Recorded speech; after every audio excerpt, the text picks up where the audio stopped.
বিকেল থেকে ওর আবার ব্লিডিংটা শুরু হয় নাক থেকে।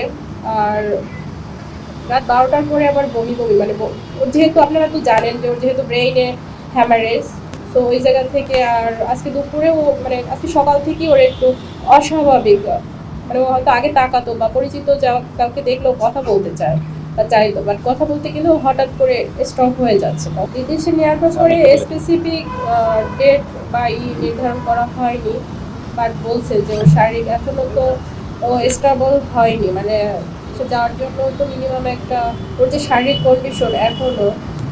গতকাল বিকেলেও ওর আবার মানে গতকাল দুপুর পর্যন্ত মোটামুটি একটু ছিলেন, বাট ওকে আইসিইউ থেকে এখন বেডে স্থানান্তর হয়েছে ওর মেনলি ক্রাউড ম্যানেজমেন্টের জন্য। যখন আইসিইউতে ছিল অনেক মানে যেহেতু একজন জাতীয় পর্যায়ের একটা পরিচিত মুখ, সবাই দেখার জন্য ভিড় করছে, সো ও জায়গায় তো আরও অনেক রুগী আছে, তো তাদের সেফটির ব্যাপারটা মাথায় রেখে ওকে কেবিনে করা হয়েছে ওই জায়গায় ট্রিটমেন্টের জন্য। ও কালকে দুপুর পর্যন্ত মোটামুটি ছিল, বাট বিকেল থেকে ওর আবার ব্লিডিংটা শুরু হয় নাক থেকে।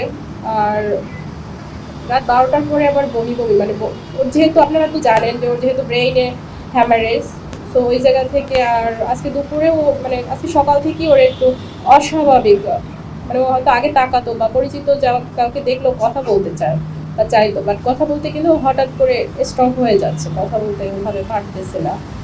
তো এই জিনিসগুলো বিবেচনা করে শারীরিক অবস্থা দেখে তারা উদ্যোগ নিবে। এখন ওর শারীরিক অবস্থা স্টেবল, যার কারণে